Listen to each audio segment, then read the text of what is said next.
Welcome to an emergency episode of the Nevada Hoops Podcast.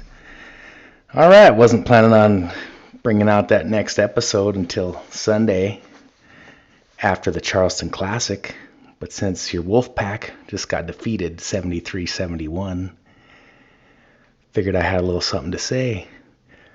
So, it's kind of funny because I was like, let's keep this podcast clean and professional, and maybe it'll really take off, and eventually you can get like some advertisers or whatever, but hey, nobody's listening to it anyway. And when my team gets beat, I kind of turn into a baby and like to throw a little fit. And so I thought about it. I was like, you know what? I think it's about time we livened up this podcast and showed you a little bit of the other side. Just lost a hard-fought battle to Vanderbilt.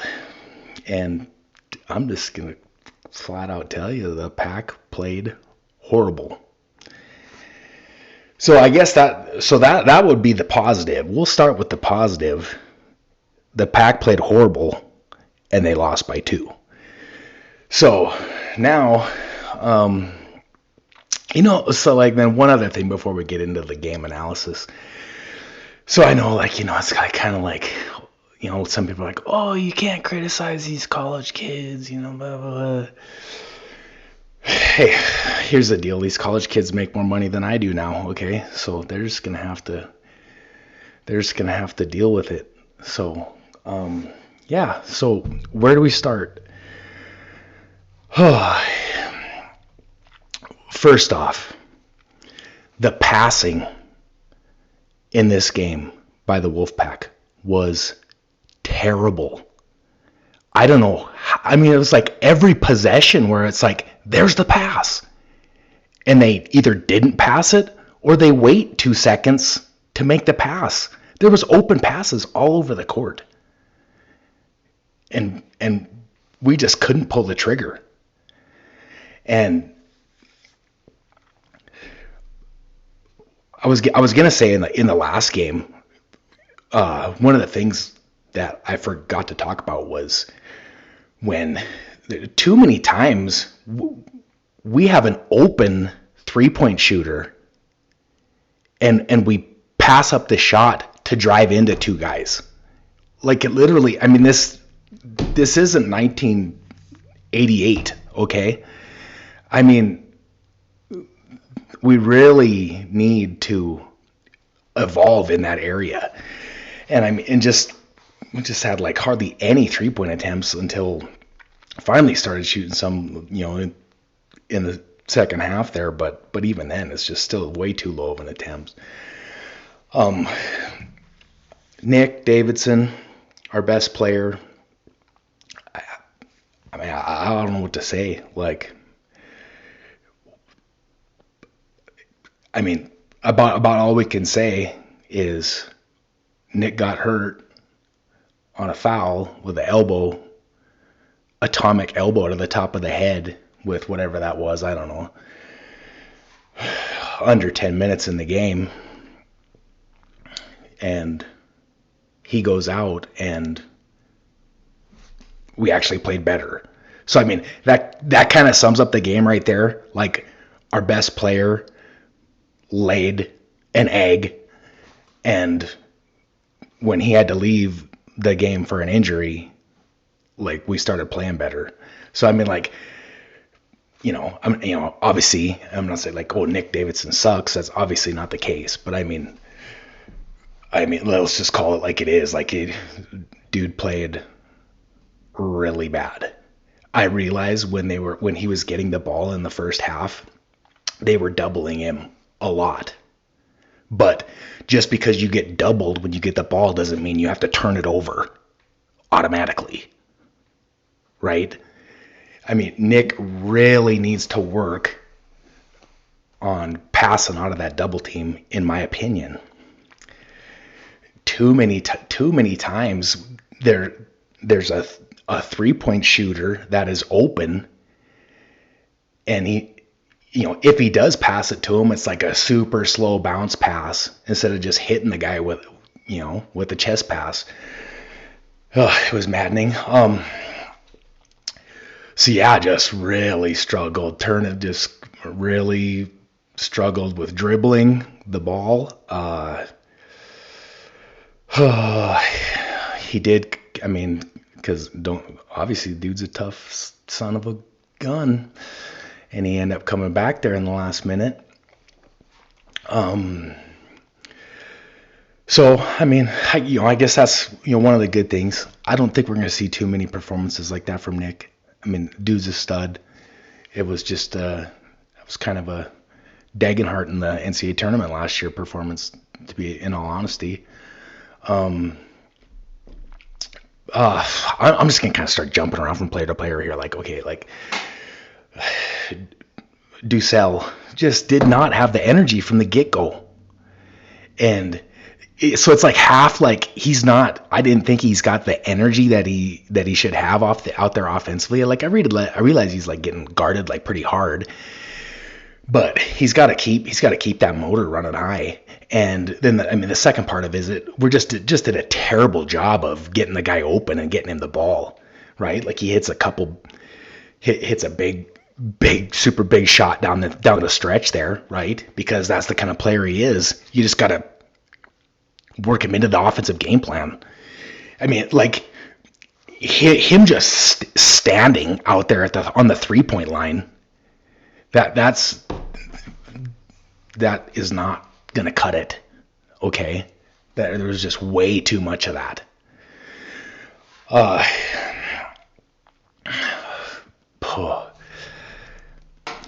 So Kobe Sanders came out of the gate there, like right with the pack, just like you're thinking, oh, boys showed up, jumped on him early. Kobe's just freaking hitting these nasty mid-rangers, and then just disappeared. They really locked him down. You kind of, okay, we'll jump back to Kobe, but like, I guess that's, even though we played horrible, like you really seen some of that underbelly on this team, right? Like we're not as perfect as we were thinking we are after the big Santa Clara win. And the funny thing is I don't even know if this Vanderbilt team is even better than Santa Clara. I mean, I'm not taking anything away from Vanderbilt. I mean, I think they're going to be better than people think, but I mean, I give them credit. They had more energy than we did, right? Like that was really like the big thing. I was in shock at them out rebounding us like that.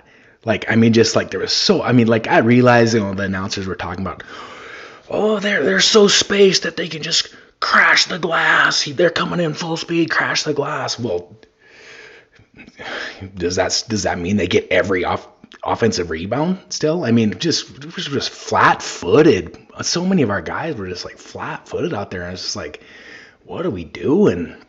All right, back to Kobe. Oh, it was a rough second half there, man, and rough last minute and a half. I mean, like, we probably win the game if he cans that wide open 3 that he airballed. That's not a good sign. That's, again, and I realize I'm being overcritical. Like I said, I like to pout after losses, whatever. I don't care. Just deal with it. But that really kind of, in those situations, like you really start to see like who are the primetime players, who are the people that rise, who's that cream of the crop, right? And it was right there for the taking. He's got a wide open corner 3, not a guy within 9 feet from him, and he airballed that puppy. And then we've got 4 seconds left. Missed free throw. we're down 2. I guess, right thing, Nick gets, I guess that's probably the right call for Nick to just dish it off to Kobe. I mean, I guess the other thing would be, if there would have been something open on a long pass, but I don't know. But so Nick gets it quickly to Kobe, and Kobe drives down the line, down the side of the court, and puts a nice stop move on his defender. Defender flies by, and instead of just going right into the shot and giving us a chance, he decides he's gonna take another side dribble and get right up to the 3-point line all the time when he had 0.1 second. And so yeah, he was about a full second short on getting that shot off. So that's probably not going to cut it. So yeah, that was pretty disappointing there. Yeah, here I just go right down the line, just ripping on everybody, right? Like Justin McBride, he came in and gave some good energy there in the second half, but really worried on the shot making there. My eyes don't see it. I hope I'm wrong, and obviously we're super early in the season here, but just really worried about the shot making from him. And that one foul, I'm just like, honestly, I don't even know what to say. That was bad. I'm talking the foul on the 3-point attempt. That was bad. Dude shoots the 3. He lunges towards him, we'd still been fine. But then after he lunges towards him, he turns around to watch the basketball to see if it's going to go in, and then just keeps backpedaling into the shooter because, like, where else would he be? He'd be right there where he shot it, I mean, so yeah, that was, boy, those 2 or 3 points, whatever. I can't remember if he made all 3. It seems like he made 2. Those 2 points would have been nice.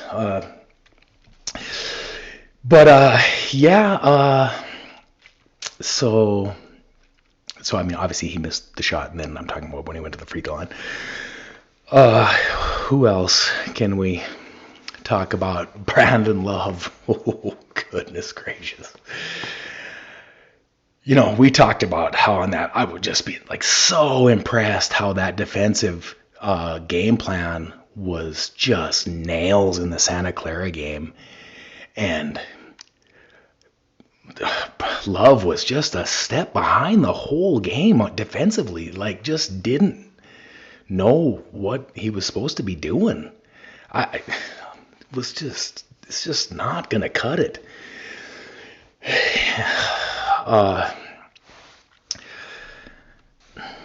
Himes, I mean, just that's not the kind of game for KJ. Okay. The other team they go pretty much small, quick guys. They're India.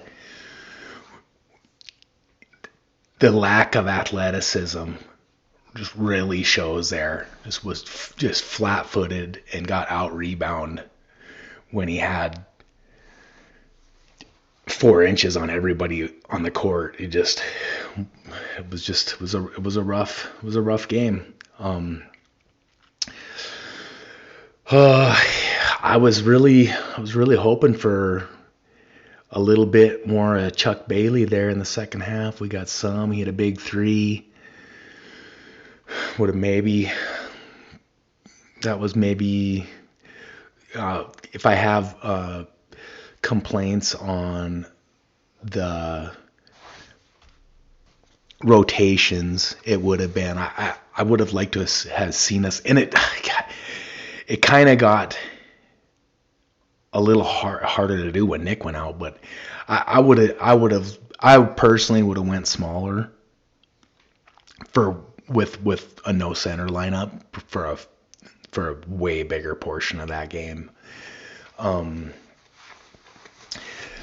then maybe a little bit more Chuck Bailey there. I just thought there was opportunity where I felt like our overall lack of athleticism was one of the issues in that game. Not that we're like, I don't think we're a super unathletic team, but in that matchup, it looked it a little bit. And so to me, it's kind of like, hey, let's get our super athletes out there, our guys that can make a tough shot. So that's kind of maybe somewhere I would have went a little bit different, but I don't know. I think the defensive game plan was probably good enough. I just don't think we did a really good job of executing it. I just think a lot we were just a step slow on a lot of that stuff. Like I'm not even gonna, sit there and pour over the stats and go over this and that. And so, there's probably, obviously, person goes back and watches the game a second time, you might have some things that change here or there, but. So yeah, Trey Coleman, really haven't talked about him. Dude brought it defensively like he always does, but I don't know, get 4 points. The big thing with Trey is the turnovers. It's just that you get in those big tight games. And it just seems like there's just always a couple of those head scratchers. But I mean, we can't get on him too much. I mean, he freaking battled out there. Tyler Rollison, probably best game on the team, right? I mean, really played well. I mean, he tied for the leading scorer with 13. Kobe also had 13, but in less minutes. But and he played really well defensively. Just really saved our bacon when a lot of guys just looked like they maybe struggled with that trip out to the East Coast. I don't know. But yeah, probably should have waited on this, but figured we'd get it out there. So I'm sure, I probably got like 2 actual Nevada fans that are listening to the podcast. So I'm sure one of them will probably be upset that I talk negatively about some of our players. So I lost one of my 2 listeners. But for everybody else out there, I'm sure you might get a laugh out of this. But we'll see. Pack will have a chance to back. I mean, I guess the one like saving grace is like you have like the 2 highest rated KenPom teams both lost were upset in the first round. So we've got the potential to actually get a couple nice wins. Actually, a potential to get two bigger wins than if they'd have been in the winners bracket, I guess. So I guess you can look at it that way.